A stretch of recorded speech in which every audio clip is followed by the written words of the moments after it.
And it's not a global issue. It's not a foreign issue. It's a Mark Carney Liberal issue.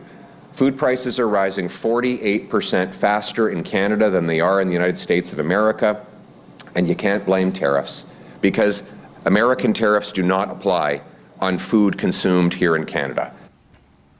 Well, the latest data from Statistics Canada shows food prices in Canada are rising, with Canada's food inflation last month at about 3.5%, compared to just 3.2% in the United States. How many kids did you molest with Jeffrey Epstein? More than just elbows. Gang, what's up? Aaron here, Canadian Looney. The CBC is absurd, right? They're going to try to flip it around and make the inflation problems, the cost of living crisis, the housing crisis, they're going to try to flip it all back on the opposition leader, your Pierre Poilievre. It's nuts. Like, our prime minister doesn't have any accountability, not by the power panel here that Dave Cochrane has thrown together. Let's take a look and listen to how absurd they take every issue and try to flip it back on the opposition, deflecting it from the onus, which is on our current government and Prime Minister, Mark Carney, and his cabinet of conspiracy. Let's take a look at the way this power panel flips it all around. They do it every time. Let's take a peek. It's nuts. Let's go. Hey, that's something everyone can enjoy. Conservative leader Pierre Poilievre is back on his affordability agenda, identifying issues that are frustrating for Canadians, linking them to government policies, and then laying the blame for the hardships squarely at the feet of the Prime Minister. Policies that some people thought might reverse under Mark Carney, but in fact have worsened under his leadership. It is more drugs, more costs, more crises, more of the same under Mark Carney's Liberals. And nowhere is this more true than when it comes to food prices, which are in a total and absolute crisis. Prices are rising faster today than they were when Mark Carney took office, promising to lower them. Okay, so this may be effective politics, but is it an accurate portrayal of why things are the way they are? Well, the Power Panel is here to talk about that and amongst other things. Vanda Cotter was an advisor to former Prime Minister Justin Trudeau. Cheryl Oates was Director of Communications for former Alberta NDP Premier Rachel Notley. And here with me in the studio, Tim Powers is a former strategist for Conservative parties, and Rob Russo is the Canada correspondent for The Economist. It's good to see you all. Rob, let's start with you. Food inflation is 3.5 was the year-over-year increase in August in Canada. 3.2 in the United States, higher, but not grotesquely out of line. What do you make of this line of attack? Because it used to be, if the consumer carbon tax went away, food prices will fall. Now it's the industrial carbon tax and a bunch of other things that need to go. When you look at how elections are decided in the United States, it's gasoline and the price of groceries often determine who becomes president of the United States. So is this fruitful terrain for a political leader? Yes, it is. Let's not forget how Mr. Poilievre built really an unprecedented coalition for the Conservative Party in getting working Canadians to support the Conservatives for the first time in significant numbers in my memory. It is by going after bread and butter issues or tabletop issues in this instance. Now, there's the difference between feel and real. Okay, it's like golf, right? It may feel like this is a serious problem, and it is a serious problem. It is. I mean, my mother will tell you that she cannot buy what she used to buy for the same thing. Is it a crisis? I think the sort of food instability situation is a real crisis. But when I listen to Mr. Poilievre describe what's happening in Canada in terms of other areas of the country, crime, for instance, you would think we're living in a dystopian hellscape. We are not. But is this an issue that is fertile terrain for him politically? Yes, it is. Right. But, you know, Tim, to solve a problem, you have to identify its cause. And we were told for years that it was the consumer carbon tax that was driving up the price of food. That's been gone now since April 1, and food is still going up. I mean, we have had supply chains post-COVID. We have had the invasion of Ukraine. We've had bird flu, which wiped out, you know, so much chicken stock that drove up the price of egg, and drought, which affected cattle stock, which is now driving up the price of beef. These are global factors. These are every country. It is not the carbon price, and it's not the industrial carbon price by the analysis that you look at. So why highlight these if getting rid of them won't solve the problem you're saying it will fix? rarely has an opposition leader been determined to solve problems, but to point them out. Right. But he is offering a prescription here, right? Well, to fix it. his game of Clue comes up with the clue being choose me, and all of this may go away. And he's not alone in doing it. Sure. I mean, it's not unlike, I know we're going to talk about the 1990s soon, but it's not unlike Mr. Chrétien saying, I'm going to relieve your burden by getting rid of the GST, then all of a sudden discovering the GST is a wonderful tax tool to pay for some of the programs that are necessary. So, Mr. Poilievre's going over well-trodden ground, and I think he has a bit of an audience for it, because what public opinion data is showing at the moment is it's the fall, people are feeling more anxious, kids are gone back to school, they're seeing expenses. So is it pure and true? No. But does it hit emotional buttons? Most certainly. So, Vandana, I think it's fair to say the Liberals had a very difficult time pushing back against this kind of a focused, driven campaign when it came to the consumer carbon price, and now it's the industrial policy that is being taken aim at. It is in pursuit of lower food prices, but at least on its face. But if you break it all down, this is just the constant stripping away of any kind of an environmental policy here. So how does the Carney government respond to this latest salvo here? Well, I think everything Prime Minister Carney has been doing so far has been about affordability. He's talked about the middle class tax cuts, everything for industry supports, worker supports, all of that is for affordability right now. I think what they need to do is connect it more in a tangible way for people, everyday consumers understand how it connects to having a stronger economy, how it affects to affordability. But I think Mr. Carney is already doing a lot of those things, but he has to do that in more niche detail. I see Mr. Poilievre is at a grocery store, having Prime Minister Carney also connecting with Canadians as well, and showcasing that all these things he's doing to this point is because of affordability, I think is going to be important.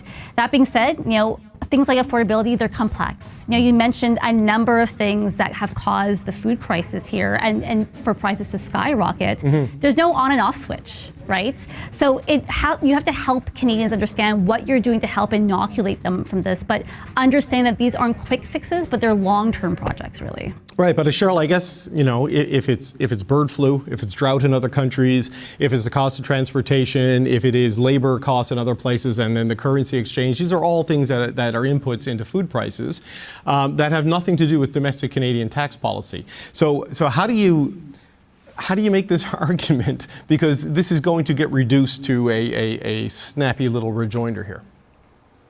Yeah, I can imagine what it will be.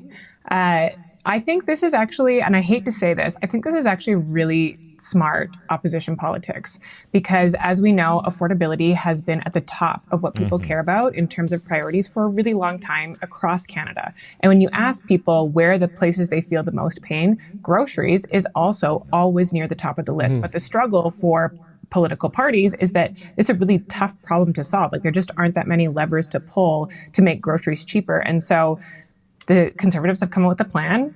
Is it an accurate plan? It's not an accurate plan, but they've come up with a plan to make grocery prices cheaper, and they feel like they can point to a solution, which, there's always the criticism that, like, okay, it's easy to criticize, but what's your solution? Poilievre now has a solution. Now, yes, we've made the case. This is about packaging policies. This is about carbon levies. This is about, international geopolitics. Are these changes going to make potatoes and ground beef cheaper tomorrow? They are absolutely not. But like I said, I think that most Canadians, this really does hit the things that they care about most. Right, but Cheryl, you're in Alberta. You worked in the government of Alberta, which is kind of ground zero for opposition to a lot of the federal environmental policies. But Alberta does have a large emission trading system, as we call it, the industrial carbon price. And when Danielle Smith says get rid of it, she doesn't talk about food prices. She just talks about it kills the oil sands, right? I mean, I've never heard the premier of the largest oil-producing province link it to food. No, because it's not directly linked to food. The problem here isn't industrial carbon pricing. The problem here is that Pierre Poilievre doesn't have a good answer to this question. Nobody has a great answer to this question. And so it's easy. They can reuse all their bumper stickers. They can reuse all their podium art. Let's just axe the tax. Let's just find any tax to axe. And so I don't think it matters that this is not a logical solution to grocery prices. It matters that it's easy for people to remember, and that hundreds, if not thousands of people were already rallying behind this call. So, Rob, what are the levers? If there's no lever the federal government can pull to make it cheaper, then the counter to that is there's no lever they push to make it more expensive. Don't forget the ombudsman. Well, sure. Yeah, I mean, yes. Call in for another meeting. But what do you do? There are very few. But I would urge all governing political parties to ignore this issue at their peril. Don't ignore it. Let's not forget the Biden Democrats, who kept saying to Americans, things are actually pretty good. The stock market's at very new highs. We have full employment. And yet people kept saying, yeah, but my butter and orange juice costs more. And as I said, that is what decides elections in great swaths of the Western world. So you can't ignore it. You have to acknowledge it. You have to help the people most affected by it, and that means lower income Canadians. And it'll be interesting to see if the government does something like that in the next budget. Right. So Tim, I guess what I'm wondering about is don't ignore it. I mean, the inflation crisis is past, but the affordability crisis is not, right? Because all of those year-over-year baked-in price increases, they're still there. Just the rate of growth it's back into the target range for the bank. But you need to talk about it in a way that you can actually offer a solution that will actually deliver a result, do you not? Otherwise, we just end up, it becomes, as they say in political science terms, trash can policy. It's a solution in search of a problem, right? It is. And one of the things the Carney government hasn't done, and it is tough to do as well, is link all of the time and energy they've spent on tariff relief, deals with the United States, traveling across Europe to establish trade relationships, which are all, look, I think the criticism of them traveling is nonsensical, but that's predictable opposition politics as well, and it plays well to a certain audience right now who feels like they don't have enough time. But I think the government has got to find a way to tell a story about what the big picture things it's doing impact you and why it's taking time to do it. You have to spend the time telling a story. They can't rush to the problem as, the joke about the grocery ombudsman that Justin Trudeau did. Philip F.P. Champagne was going to go out and, he was going to rattle the knuckles of the grocers and make sure prices were down. We don't hear any more of that nonsense anymore because it doesn't work that way. But they have to look engaged. Maybe you use a communicator like Dominic LeBlanc, who is on the coalface of the trade issue, to say, hey, I'm working on this because it means that. It is not an easy argument to make, and Poilievre, to his credit, has connected particularly with younger audiences on the affordability issue for a long time, more with housing than anything else. You want to stop this advance, though, on food. You have to find a way to stop it on food. So you need to get your better communicators, and perhaps the Prime Minister himself, saying, this equals this. Even if it's not entirely true, that isn't encumbering Pierre Poilievre. He could look at a similar approach. Right, but Vandana, Pierre Poilievre has rightly identified the frustration of younger Canadians, and the way the amount of wealth concentration in the boomers versus the millennials and Gen Zs, it's a staggering and frustrating ratio. But I guess you can't let grocers become the new housing, right? That no whether way. you have any real responsibility or control over it, you're going to wear it. So what's the play? Well, I think what Tim's point was is to address it head on. I mean, this is the reality of what's happening. I think where Mr. Poilievre has done is, again, as Cheryl said, axe the tax, and he makes it easy to get to those younger audiences through social media. I mean, most of my friends are saying they get their news from social media. So addressing it head on, having the Prime Minister, his caucus members, his cabinet all talking about this as if everything they're doing, which I believe they have been doing, has been for affordability. So we signed this trade agreement in Indonesia to make life more affordable for you. This Algoma steel, we're doing that to make life more affordable for you. We are putting supports into workers to make life more affordable for you. The more you put that in people's psyche, the more they at least have confidence that the government has their back and is working towards these. While they feel it or not, at least they will feel confident that, okay, they understand that butter is expensive. They understand that I'm clipping coupons. They understand that life is hard for me, but they have a plan because the plan is complex. But they have a plan that seems credible, that will affect my daily life. And I think what they can also point to is Mr. Poilievre all those options he's giving, none of them have any proof points that they affect the consumer, that they'll trickle down to the consumer. So I think litigating on that, but also showcasing what they're doing and connecting it directly to affordability would be the way to go. So Cheryl, just to give you the last word on this before we switch topics, a lot of the things that Vandana pointed to there are things that the Carney government is doing, but these are medium to long-term economic restructuring, or it's kind of putting a floor under an industry that's getting hammered, right? It's not so much a cost of living agenda like through fee reduction. It's almost like emergency room medicine in some cases. So how do you connect the two? Yeah, I wish there was an easy answer, because governments would be doing it everywhere. If there was an easy way to make groceries cheaper tomorrow, every government in Canada would be doing it. But there isn't. And that's why we find ourselves in this position. And that's why this opportunity is open for Poilievre to put forward a solution that doesn't actually make sense, but at least it's something. And I think that's where the government runs into some problems is, yes, you can absolutely litigate the ideas that Pierre Poilievre has put forward here and say there is no reason to suspect that this would actually make your groceries cheaper. But for most Canadians, they're going to say, okay, so what are you going to do? And that's a really, really hard question to answer for this government. No, that is a really good point.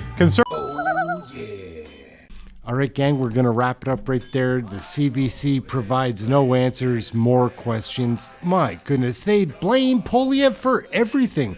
Grocery prices is the problem of the opposition now? Ah, Lord. Aaron, Canadian Looney, thank you for watching this video. We'll catch you in the next one. Get your Canadian federal politics right here.